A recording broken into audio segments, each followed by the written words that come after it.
methoxydibenzolylethane. Hey guys, and welcome back. Today's video is going to be about products that I have tried over the years that completely just bombed. Also, before we start, I'd just like to say that I realized that my makeup is not on point today. I did try a new product and it was actually awful, and it's included in today's video as well. It just pretty much ruined my foundation and made it like really cakey and kind of gross.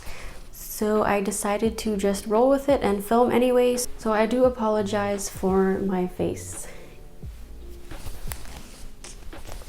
Yeah. Okay.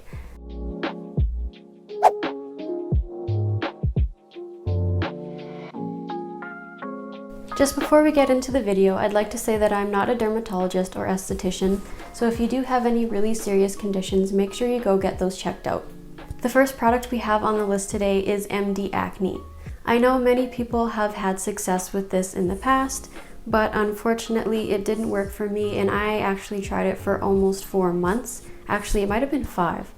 But oh my god, it was just the worst for my skin. I'll actually insert a couple of photos of my skin while I was using this, but here it is right here. So this is the product that I'm mainly talking about here, but all of their products actually did not work for me at all. They dried out my skin so much.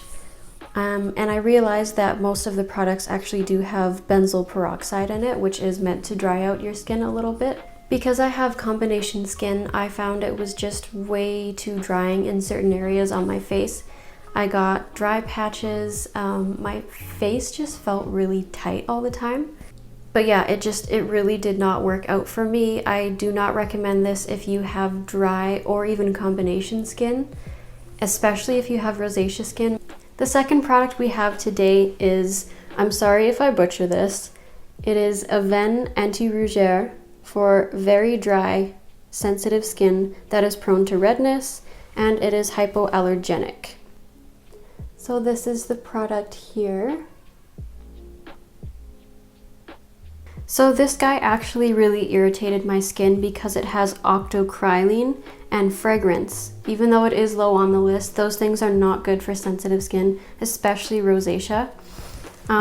So I wouldn't recommend this if your skin feels like super inflamed and red and burning all the time. It's not going to help that whatsoever, which is really interesting because it is made for like dry, sensitive skin that's prone to redness. So I don't really understand why they would put such irritating ingredients in this. It made my skin even more irritated and actually kind of greasy throughout the day. Like I felt like I was just like an oil slick with this stuff, which is just like nasty. So yeah, I'm not going to be using this ever again, and I will probably just end up throwing it out.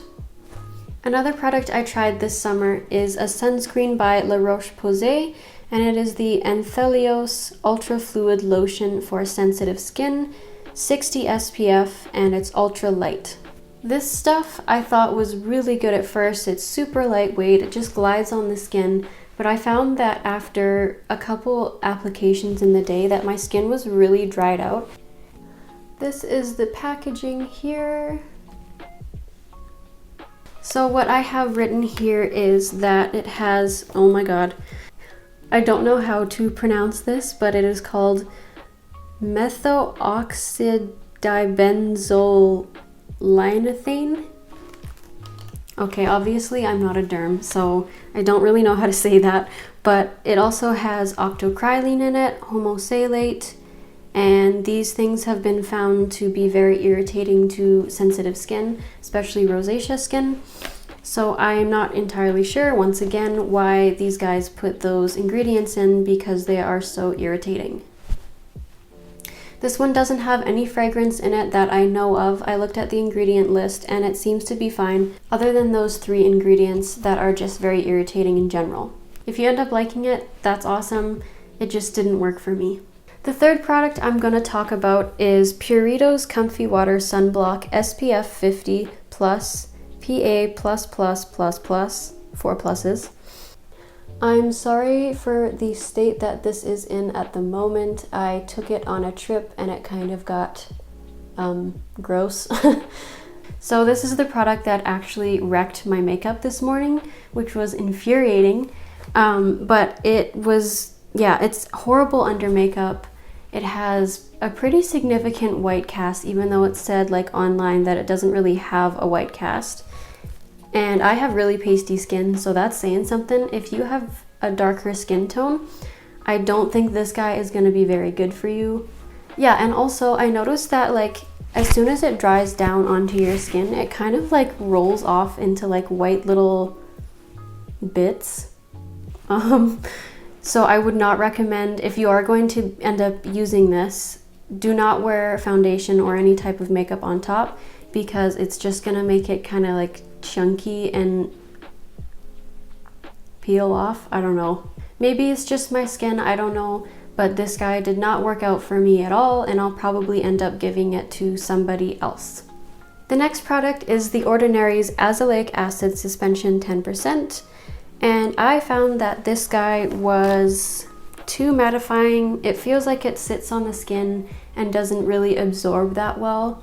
So it's it feels like, if you know what silicone or dimethicone, I guess, feels like on your skin, it's like very silky, but it doesn't really like penetrate your skin as it should, I guess. Maybe that's the point of this, but it didn't feel that great on my combination to dry skin. I wanted to use this all over my face for the redness to calm down the inflammation, but after rubbing it all over my face, it just felt like really disgusting, and I couldn't use it with makeup or even go to bed with it on. It felt just really gross. So I ended up just pretty much putting it on at night as a spot treatment, and that's been working for me to kind of calm down any acne I have, which I do right now, unfortunately. I think I'm gonna end up trying the Paula's Choice Azoleic Acid instead and see how that goes. The next product is very bougie and expensive, and I thought it would work because, I don't know, for some reason I thought if it was expensive, then it was gonna work a lot better for me, that the ingredients would be good as well. But that's not the case. I actually looked into the ingredients of this guy because I was curious, and there's really nothing good in there. There's no surprising, really awesome ingredients for you. It is literally just packaged in a nice bottle and sold at like, I think it was like $109 Canadian. So like, yeah, not worth the money. Here it is. It's like super nice packaging, I will say that, and like the color's pretty, but yeah, it's not worth it. In the ingredients I found online, it said it had fragrance and other ingredients that aren't really great for sensitive skin. So I'm not really sure why they would put fragrance in something that is meant to soothe your skin and calm down the redness, because fragrance is known to be very irritating. It didn't make my skin super red or inflamed, but I also found that it didn't really help either.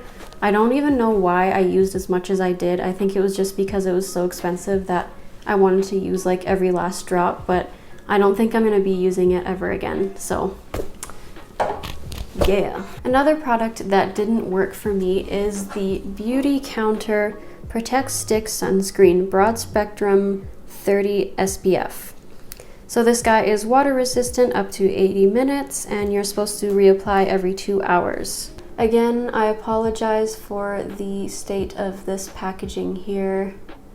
Like, it's a pretty small stick, as you can see.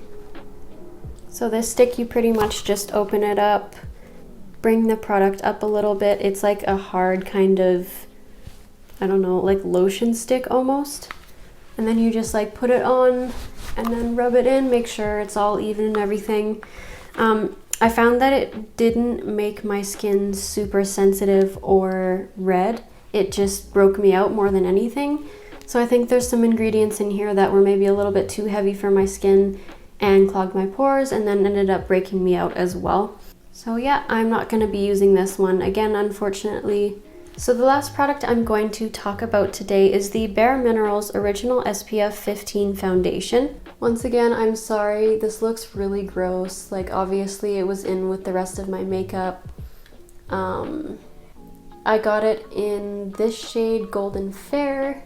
So there was a point last year where I was getting really sick of having acne and everything was just clogging my pores. So I looked into more of a mineral-based foundation and I thought it would be better for my skin. It doesn't clog your pores, like that is a good thing about it, but I found that even with different primers that it didn't really stick to my skin and it more stuck to like dry patches, even if I felt like I had lots of moisturizer on.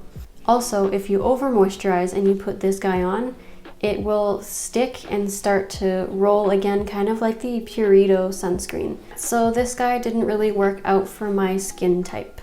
Again, I'm not bashing these products, they're just products that really didn't work for me, and a lot of the ingredients I was just not impressed with. Thank you guys for watching, and don't forget to like, subscribe, and leave a comment down below on maybe what you guys want me to make another video on. I am thinking about making a video on different sunscreens and just testing them out for a couple weeks at a time, just to see how my skin reacts so that I can tell you what I think is the best, especially for rosacea sensitive combination skin. So keep an eye out for that video. Thank you guys so much for watching, and I'll see you next week.